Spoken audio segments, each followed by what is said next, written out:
Hello दोस्तों।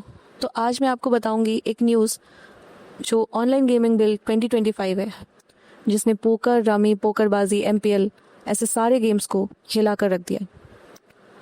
अरे सोचो दोस्तों, कल रात तक आप फ़ोन पे रमी खेल रहे थे और लाखों जीतने का सपना था, और सुबह उठो तो गेम ओवर। बिल्कुल सच है, इंडिया में ऑनलाइन गेमिंग का पत्ता कट गया है। दोस्तों, 2025 का नया बिल पास हो चुका है। मतलब सिंपल है, रियल मनी गेम्स बैंड और रमी, पोकर, फैंटेसी स्पोर्ट्स सब गैम्बलिंग कैटेगरी में डाल दिए गए हैं।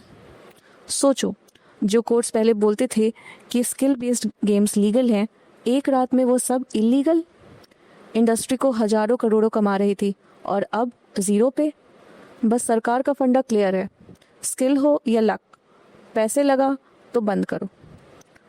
सबसे पहले सुनो फाउंडर्स का दर्द। पैशन गेमिंग के फाउंडर्स बोले, हार्ट ब्रेकिंग मोमेंट है, हमने एथिकल इंडस्ट्री बिल्ड की और एक दिन में सब खत्म। और बाजी गेम्स के फाउंडर बोले, पोकर इंडिया का सबसे अंधेरा दिन, लेकिन उन्होंने अश्योरेंस दिया यूजर्स को, पैसे सेफ हैं, रिफंड मिलेगा।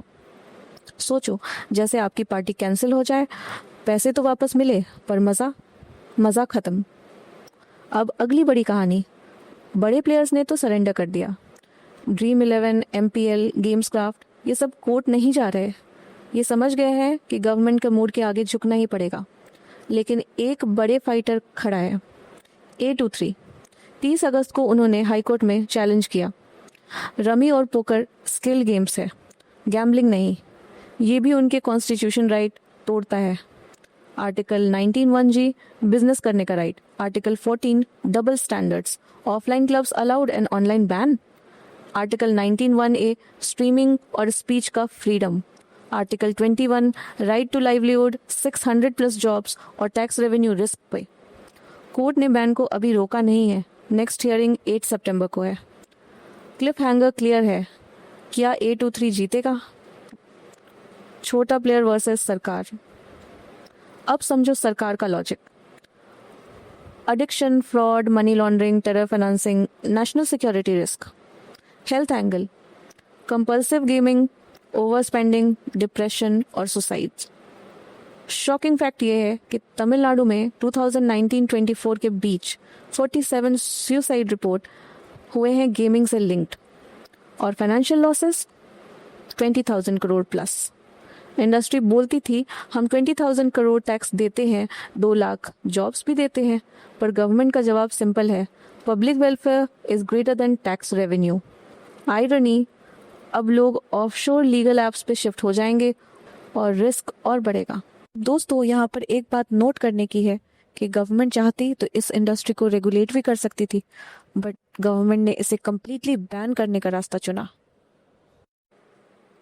दोस्तों, सीख सिंपल है, अगर गेमर हो, फ्री गेम्स पे शिफ्ट करो, एडिक्शन अवॉइड करो।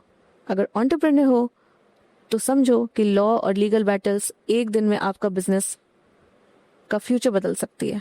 इनका दर्द भी समझो, इन्वेस्टर्स का पैसा लगा था और सब डूब गया। सबको लग रहा था 28% GST अब्जॉर्व कर लिया है तो अब चौड़े होकर खेलेंगे। अपने पैसे बर्न करके यूजर्स को रिटेन किया इस दिन के लिए। शायद गवर्नमेंट इनका दर्द कभी ना समझे। लाइफ भी एक पोकर हैंड की तरह है, स्किल लगाओ पर वेरिएंस कभी कभी सब उलट देता है। तो दोस्तों, अब सवाल आपसे है, क्या आपको लगता है ये बैन सही है या गलत? कमेंट करके बताओ। अगर शॉक्ड हुए तो लाइक करो, दोस्तों के साथ शेयर करो और सब्सक्राइब तो ज़रूर करो, क्योंकि अगली वीडियो में मैं आपको बताऊंगी गेमिंग का असली फ्यूचर कोर्ट डिसाइड करेगा। स्टे ट्यून्ड, क्योंकि अभी तो गेम शुरू हुआ है।